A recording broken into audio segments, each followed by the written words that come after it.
Hello all, it's Bob here flying again without Ramon on the Bob and Ramon show for another interview special on a cold, rainy lockdown night, but after some good news from the government that we might actually be getting back to normal sometime in the middle of 2021, which I'm sure we're going to talk about in a minute.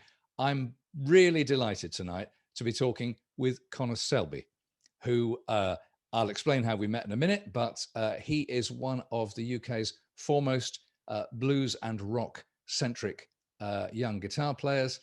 Bloody red hot, frankly. Irritatingly so. Hi, Connor. How are you? I'm really good, thanks. Thanks for having me, Bob. Oh, you're welcome. It's great to see you. So, look, before we get talking about this and that, just tell me what are you up to? You know, while you can't really operate. I know you've been recording. Yes, that's right. So I've recorded a new album basically at the tail end of last year, and that's due for release probably in the autumn of this year. I'm going to be releasing a series of singles from the album over the coming months. But as you might have seen, I've already put out one single, and that came out on Friday. And that's not going to be a song from the album, but it was recorded with the same band that I used on my upcoming Is album. that's all right? Yes, Yeah, that's correct. it's a fantastic video, and the sound you've got is wonderful.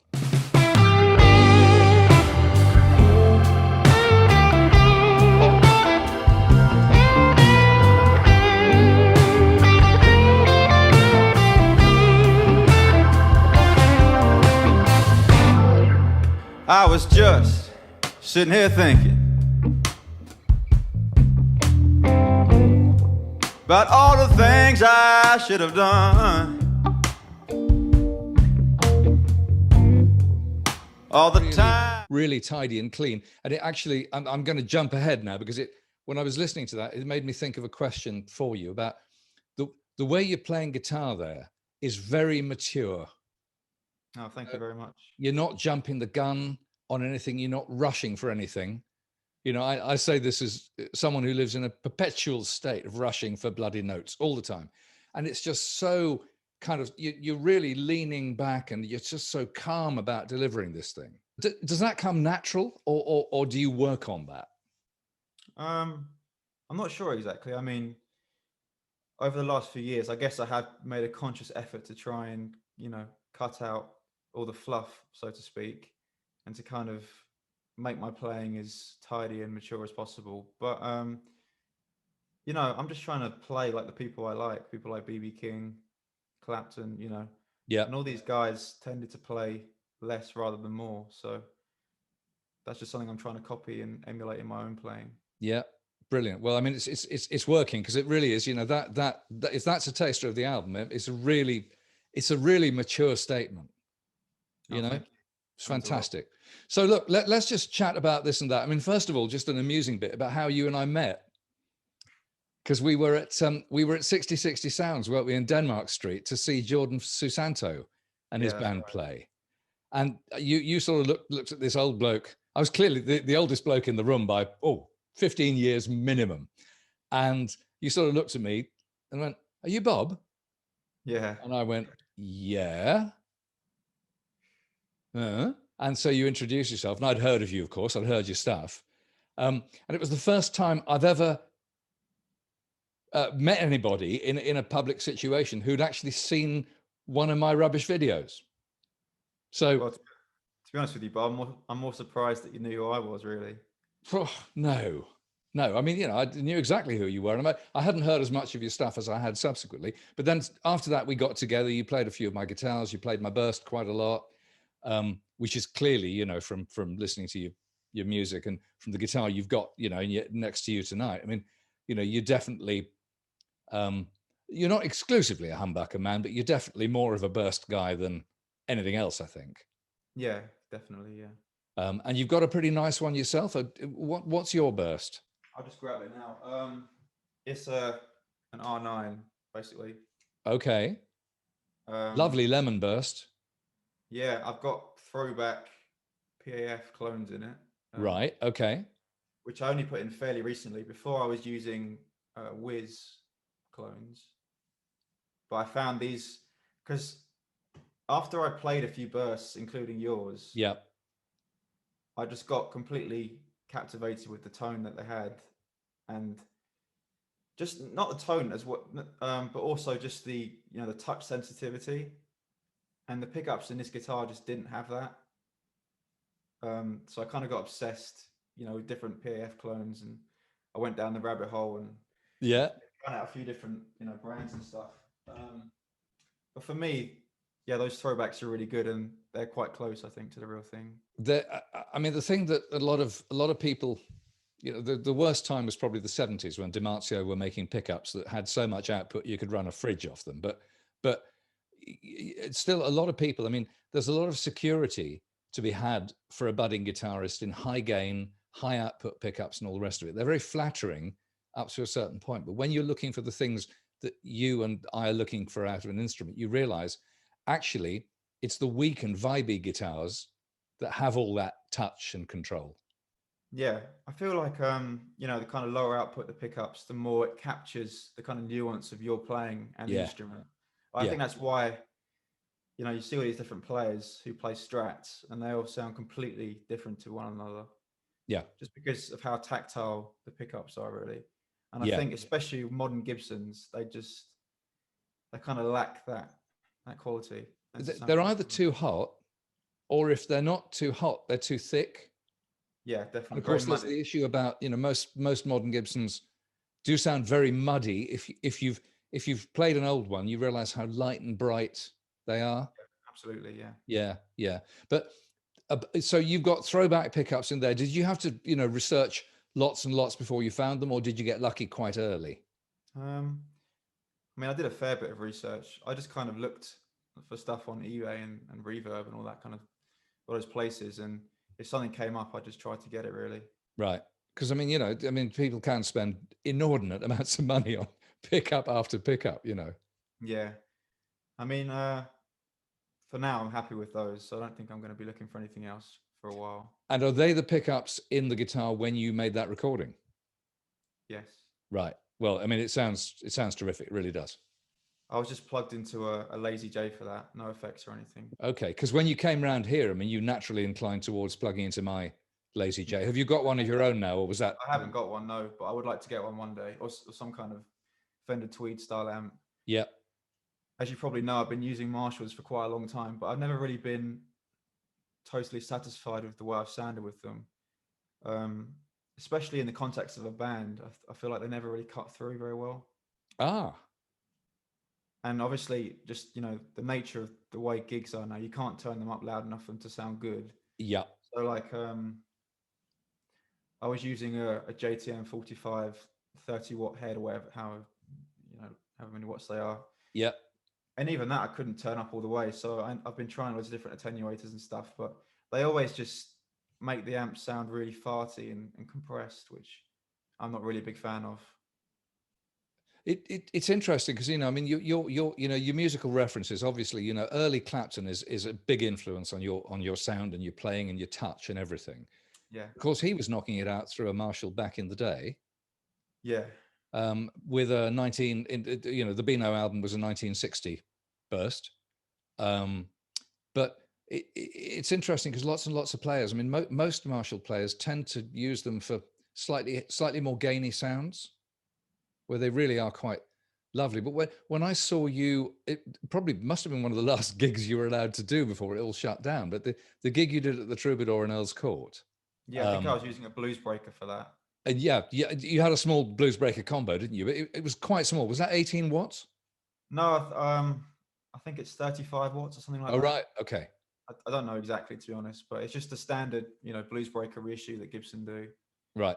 Um, yeah, I think that was turned up all the way, and I wasn't using attenuator for that. But I don't know, for some reason, I'm just not, I haven't been satisfied with the way they've sounded. And Joe Anderton, who plays my band with me, he's my other guitar player. Yep. He uses like Fender style amps, and he plays a Telecaster Yep. and a Gretsch, that kind of thing. And it was really funny. We've done, because he's got like a Blues Junior that he often uses, and we put the Blues Junior in my 100-watt Marshall in the same room, and I turned the Marshall all the way up, and yet the Blues Junior was still louder, and it still, cut through the mix much Right. better than the Okay. Marshall. Okay. So yeah, and over the last year especially, I've just been going further and further back in terms of my listening. I've just been really infatuated with like BB King. I mean, I always have, but particularly the last year, I've been putting a lot of emphasis on listening to him. And you just listen to Live at the Regal, and that tone is just the greatest guitar tone ever for me. It's magic, isn't it? Just that Gibson into a Fender amp, a cranked Fender amp. So that's kind of what I've been leading towards Right.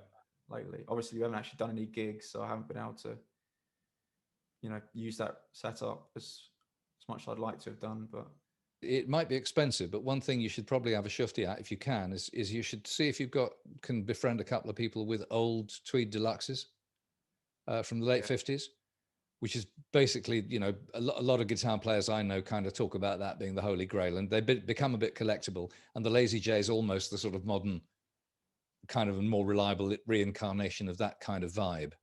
But some of them, if you get lucky, particularly some of the ones they've got really quite, pressed metal framed speakers. They're not heavy speakers or anything.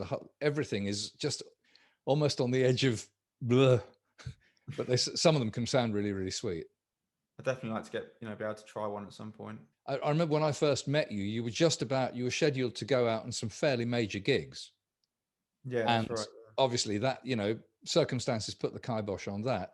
But presumably, you're still sort of penciled in. So when that show comes back, you're still part of that show, all being well? Well, I'm not really sure. Unfortunately, like literally in the last week, the Who have announced that they're cancelling that tour and refunding all the tickets. Ah. I don't know if they have intentions to rebook at some point, but hopefully if they do, there's a chance that I might be on that, but I don't really know at this stage. So I can't say too much about that, unfortunately. Right. You've been out with them before, haven't you? Yes, I did one gig opening for them at Wembley Stadium. That was the Wembley one, wasn't it? Yeah. Which right. must have been an unbelievable experience. Yeah, it really was incredible.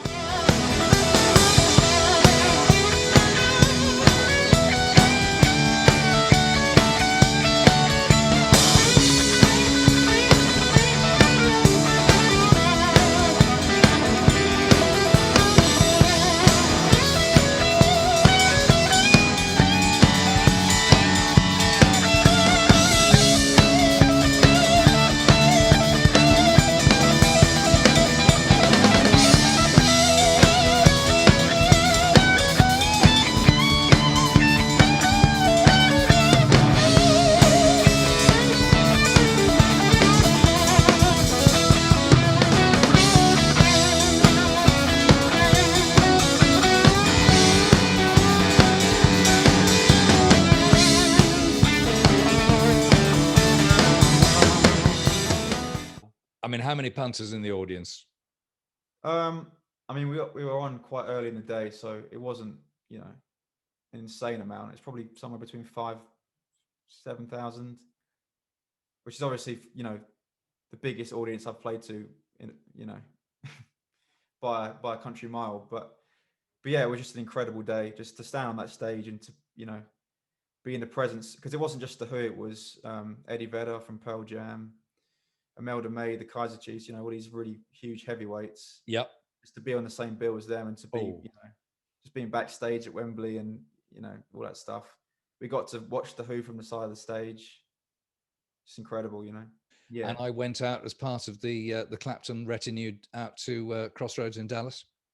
Yes. Yeah. And so I was there for, 3 or 4 days, in the rehearsal studio, doing the sound checks, and then, there for the 2.5 days of gigs.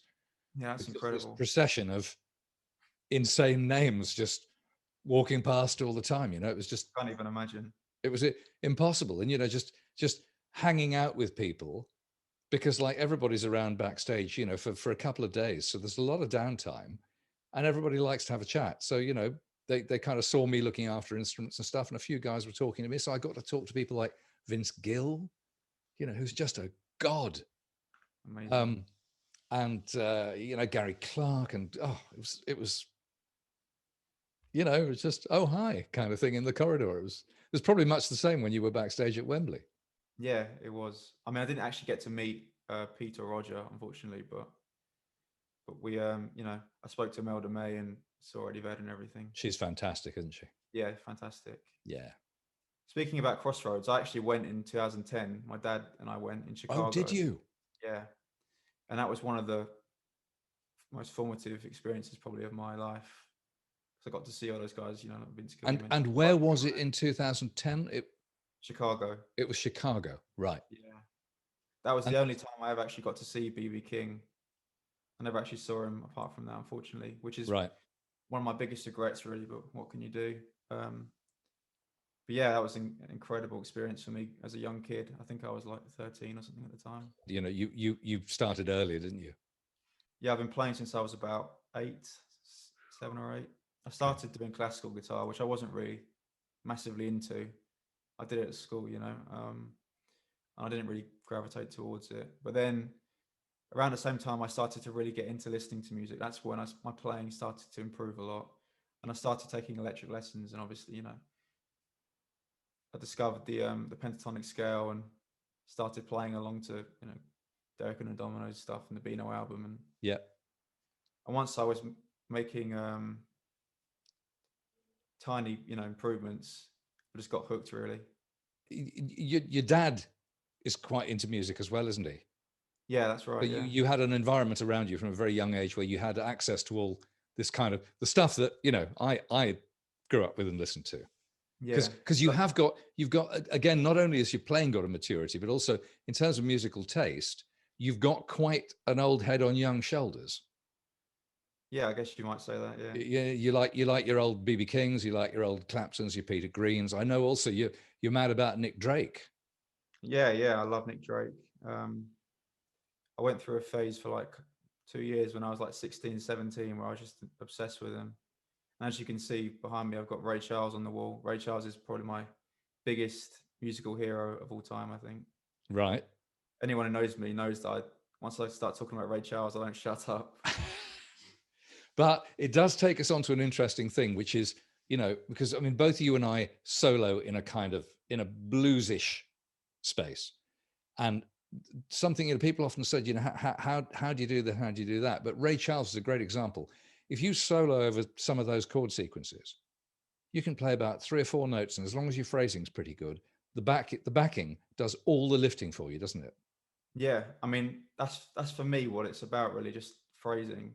People focus on so much stuff, which I never really have, like all these different techniques and stuff, playing fast, the way you pick and everything. But for me, the most important thing I've always tried to focus on is phrasing, and phrasing like a singer. I think that's, Mm, especially with blues playing, that's the most important thing. yeah, And when you listen to BB King or Freddie King, Albert King, Otis Rush, yeah. they're just playing like singers. They're playing like Sam Cooke or Ray or Aretha, just translating that gospel singing onto the guitar. Let's talk about your singing for a minute and your voice, because when did that come along? Because the other thing is that you sing really well too. So Oh, thank and you. and and I didn't start trying to sing, and it still sounds like a drain. But I didn't start trying to sing until very recently, and I hadn't realised how much it does for your guitar playing. Because as soon as you start thinking like singing, and your voice obviously can't do, pentatonic scales at 64 beats a microsecond or whatever. Um, Suddenly you start thinking much more melodically and all the rest of it. But how did your singing come about? Basically, around the same time I got into Ray Charles, which is about 5 or 6 years ago now. I think I just watched the film Ray, and after I watched that, I was just hooked. And to this day, I'm just completely in love with his music. I mean, before that, when I was a bit younger, I was just kind of a guitar head, really. I was really into Bonamassa and all that stuff. Yeah. And then, yeah, I just started listening to, loads of soul music and jazz and all that stuff. And tried to put a lot of effort into improving my singing. And tell me, did you when you started, you went about it, did you find singing came fairly easily to you, or did you have to work quite hard at it? Yes and no, I guess. If I listen back to stuff, you know, when I was like 17, 18, trying to sing, it just sounds dreadful.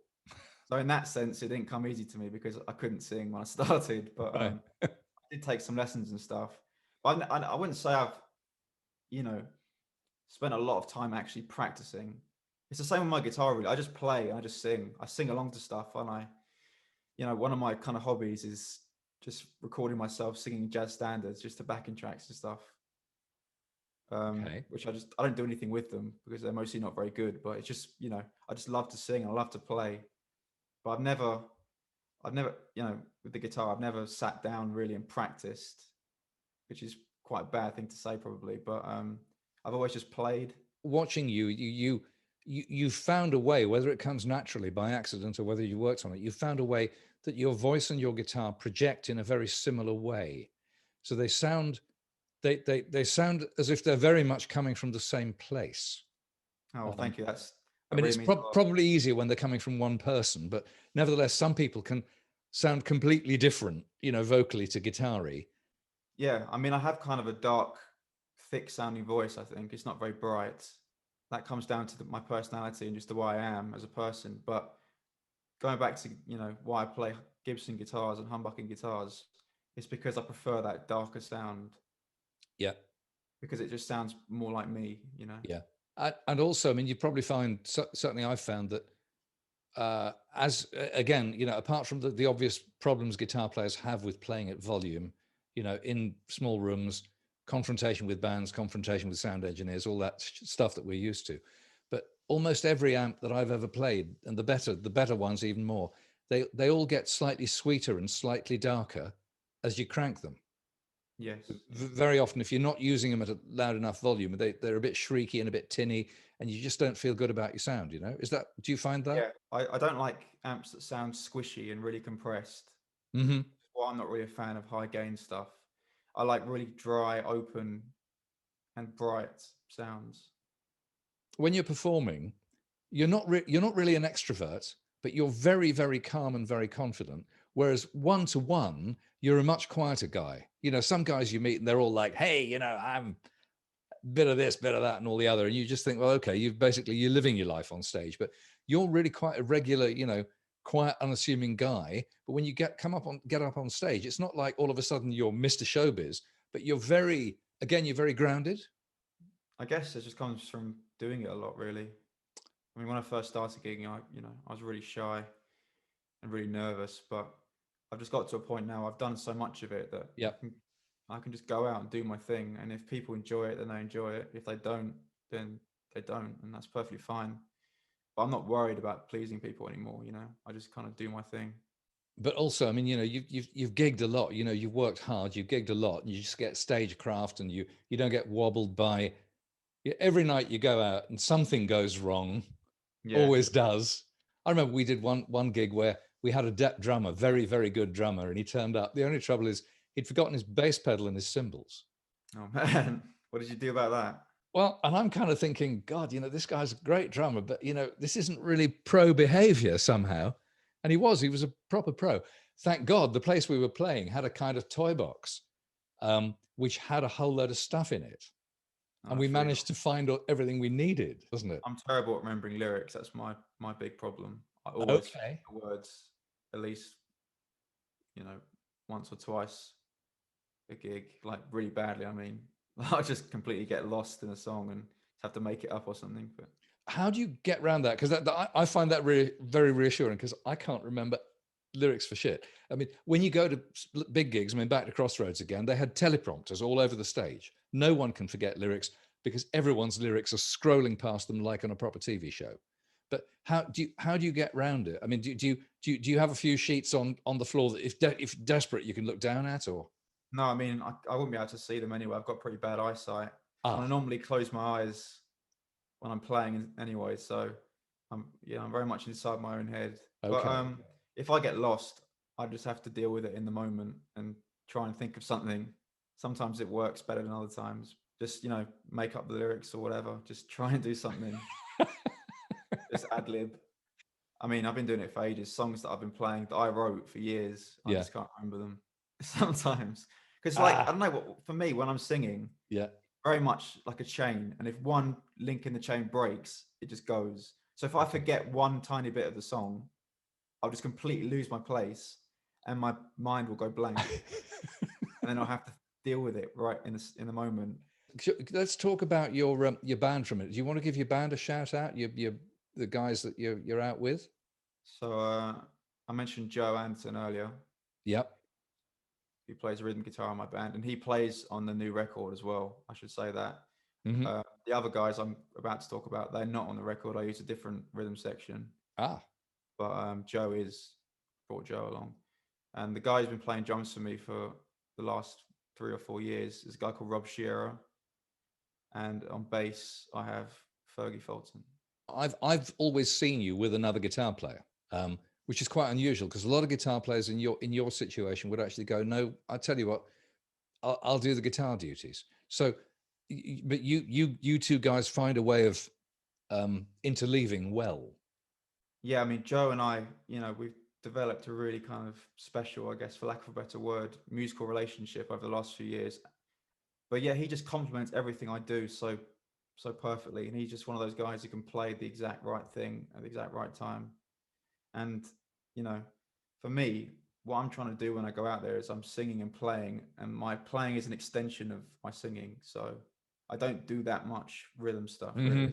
I do a bit, but I Yeah. want someone else behind me to be doing the heavy part of that, so I can just focus on my lead guitar and my singing really. Right. And I think both of you used to play that jam that I've played at sometimes. It's called the Hot Hob in Brentwood. Yes, yeah. Yeah, you used to do that.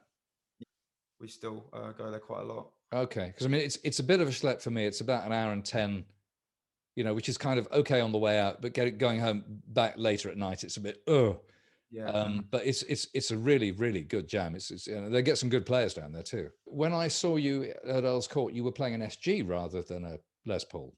I think I was playing a 335 actually for that one. I'm getting Actually, confused by redness. yeah, I do have an SG though, which I've got here. All right. It's got Yep. throwbacks in it as well. It's just a, don't know what you call it, It's kind of 63 standard one reissue reissue kind of thing. VOS thing, Yep. custom shop. Yeah, those are my two main guitars. The Les Paul is the main one really, and that's Right. kind of the Yep. backup. Right. Um, but yeah, I mean, in terms of my rig, we already talked about amps and stuff. I don't really Yep. use any pedals, which you probably know. Yep. I mean, I do use a wah sometimes, Uh, which is put by a friend of mine. Who, his company's called Venus Witch Effects, and for my uh-huh. money, they're the best wahs going, basically. Right. But apart from that, I don't really use any other effects, to be honest. Right. No, I mean you're very definitely you're an amp tone volume control amp overdrive kind of guy. It's Yeah, really yeah, shows, doesn't it? Yeah. yeah. I mean, I've got nothing against pedals or anything. If you want to use them, then by all means use them. But what I do, it's very simple, so I just don't need them.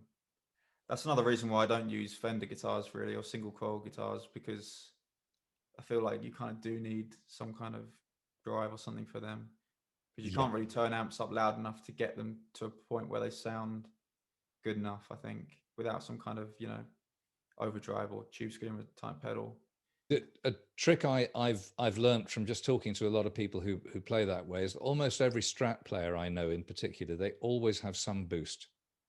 They've Yeah, got yeah, something that basically turns the Strat into what you're talking about, gives it a little warmth. Some people do a really super transparent boost. Other people throw a bit of grit on, but they need something because the Strat's probably the quietest of all the famous electric guitars, isn't it? yeah. I mean, Clapton put the mid boost in his, didn't he? Yeah. Famously. Yeah, I've played a few of those, and I have to say I don't really get on with it. It always it sounds yeah, it Yeah, doesn't it sounds a really bit do it. plasticky, doesn't it? I don't know, robotic Yeah. almost. I've got a Strat, which is somewhere. I don't know where it is right now, but I want to get Not a very telly. much then. I want to get a telly at some point as well. That's my next kind of the next guitar that I want. Right. So, Connor, you've got a new album coming out later in 2021. So, tell us something about that. So like I previously said, I didn't use my usual lineup on the album. I'm playing with a new band which is Stefan Rettenbacher's Funkestra and Joe, who I mentioned before from my Yep. band. Yeah, the album's coming out later this year, like you said. I'm going to be putting out a few singles from it over the coming months. It's available for pre-order now, so if you'd like to support me and pre-order it, you can go to my website and do that. It'd be hugely appreciated. As we've talked about, I have a new single out called "That's All Right," which is, give you a taste of what the album's going to be like. And yeah, I think that's everything. Okay, Connor, look, it's been fantastic to talk to you on a damp, chilly, Monday evening. I wish you every success with the new recordings. On your behalf and selfishly on my own behalf, I can't wait for us to be able to get out and, bother people with our music again and have some fun. And also, when we're allowed to, when it's legal, I mean, do come over and see me again and, muck around on some gear and, we'll talk a bit of bollocks about amps and stuff like that. And you can show me how to play the guitar. I'd love to. Thank you. So Connor Selby, thanks so much for joining me and all the very best, mate. Good luck. Thanks for having me, Bob. Cheers.